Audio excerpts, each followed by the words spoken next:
A nossa videoaula de hoje trata dos revestimentos em argamassa, especificamente emboço e reboco. Então, o emboço é uma camada sarrafiada, ou seja, tornada plana com a utilização de uma régua, aplicada sobre o chapisco para regularização da parede, regularização do revestimento em argamassa. Então, o traço usual do emboço tem vários traços. O usual 1:6 de cimento e areia, que pode ser melhorado com a adição de 100 ml de aditivo plastificante para melhorar a sua trabalhabilidade. Por exemplo, o mais usado no mercado é o Vedalite, da Vedacity, colocado em 100 ml na mistura do traço para cada saco de cimento e no traço 1:6. O reboco é uma camada de acabamento resultante do alisamento do emboço, que nós chamamos de reboco paulista. Então o emboço, se for alisado com a técnica adequada, passa a ser reboco paulista. Também com o traço usual de 1:6 e adição de 100 ml de aditivo plastificante para melhorar a sua trabalhabilidade. Então aqui você vê a composição das camadas geralmente utilizadas no revestimento de paredes e tetos. Então você tem a alvenaria, da etapa de alvenaria, e aí na etapa de revestimento começa com o chapisco aplicado sobre a alvenaria, o emboço, uma camada sarrafiada aplicada sobre o chapisco, que já torna o revestimento regularizado, e o acabamento final com uma argamassa de reboco sobre o emboço, se for um reboco diferente de argamassa cimentícia, ou se for de argamassa cimentícia resultante do processo de alisamento do emboço, tendo, portanto, a sua superfície lisa.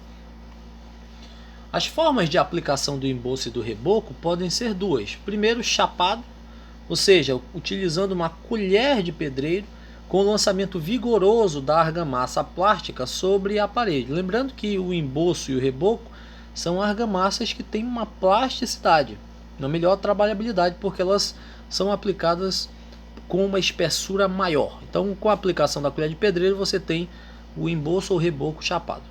Ele também pode ser aplicado com máquina de projeção. São as mesmas máquinas que nós temos, inclusive, às vezes a mesma máquina para chapiscar, mas aqui você tem a máquina para aplicação de chapisco e reboco emboço. São máquinas que funcionam com mangote. Aqui na imagem, esse mangote é ar comprimido, vai aplicando a argamassa em linhas, em faixas sobre o chapisco, sobre a parede de alvenaria chapiscada. Então é o chapisco, é o emboço ou reboco, também pode ser chapisco projetado. E a forma de execução do emboço e do reboco? Começa com a colocação das taliscas.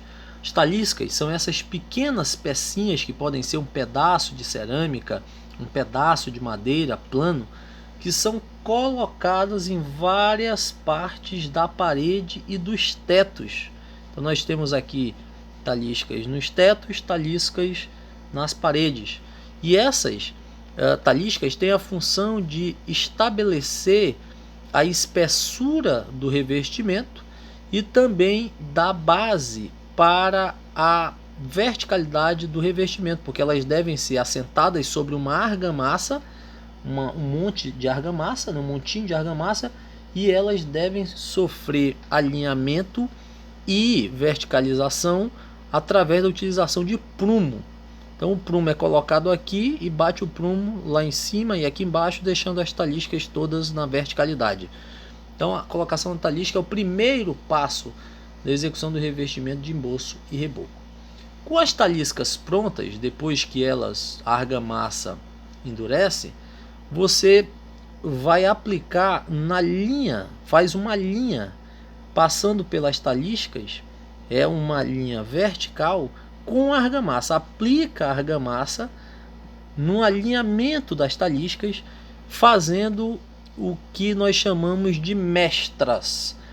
Essas mestras são obtidas através da argamassa aplicada no alinhamento vertical das taliscas e a passagem de uma régua de alumínio passando né, sarrafiando essa argamassa até tocar a superfície das talíscas, formando, portanto, mestras ou guias que vão servir de elementos de aplicação, de direcionamento da aplicação da argamassa sobre a parede. Aqui você tem, né, numa imagem, as mestras prontas sobre a alvenaria.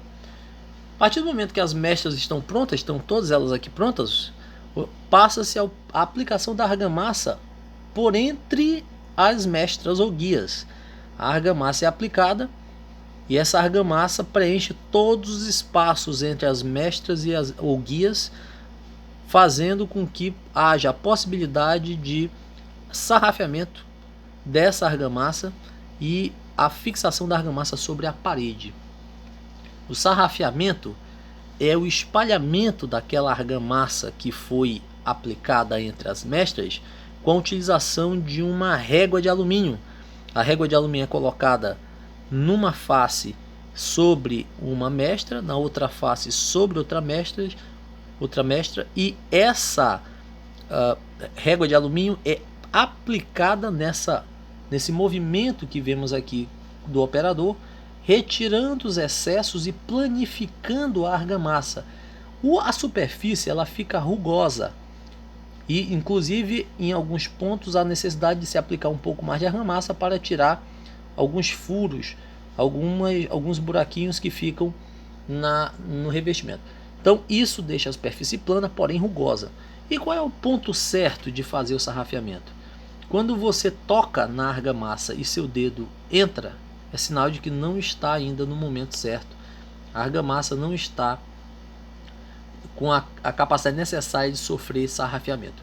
O correto é tocar e não haver a penetração total do dedo, apenas um abaulamento da argamassa. Porque também, se não entrar o dedo, é sinal de que a argamassa passou do ponto de sarrafear. É preciso então aplicar uma umidificação sobre a argamassa. Então você faz aqui o sarrafeamento, tornando a parede lisa e rugosa.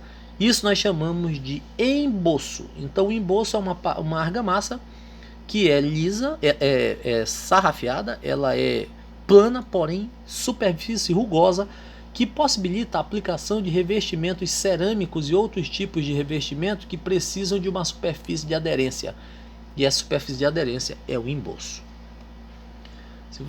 O próximo passo é o desempenho para a transformação, se for o caso, de um emboço em reboco paulista. Se nós desempenarmos com a utilização de uma desempenadeira ou de madeira ou de plástico, desempenarmos o emboço, então esse processo de desempenar é a passagem da desempenadeira em forma circular sobre a argamassa. Nós estaremos transformando esse emboço em reboco paulista. A última etapa da execução do reboco paulista é o feltramento. Após a parede estar devidamente sarrafeada e desempenada, aplica-se uma esponja úmida sobre a superfície de forma a deixá-la lisa, tirando os excessos de grãos da areia do agregado miúdo presente na argamassa. Então isso aqui é o feltramento, dando, portanto, o último passo, que é o ponto de reboco. Temos ainda um reboco como gesso, aplicação de gesso, que é uma camada de argamassa de gesso aplicada sobre ou uma parede estucada, ou seja, alisada com uma mistura de água, cimento e gesso, deixando uma fina película argamassada sobre a parede, ou então aplicado diretamente sobre a alvenaria, economizando os passos de chapisco, emboço e reboco. O próprio gesso é a argamassa aplicada sobre a alvenaria e transformando em reboco. Naturalmente, o gesso não pode ser aplicado sobre o local que haja presença de umidade, porque ele é um material que não resiste à umidade. Além disso, nós temos que ter cuidado com a questão de áreas externas. Não pode ser aplicado sobre áreas externas. Então é aplicado esse gesso com uma espátula ou então com máquina de projeção. Mas a espátula, uma grande espátula de madeira, que imprime a argamassa sobre a própria alvenaria. Então você também tem um reboco utilizando a argamassa de gesso, que depois é só lixar e pintar, portanto já não leva sequer massa corrida sobre a parede final. Então esses são os elementos de execução de revestimentos de argamassa.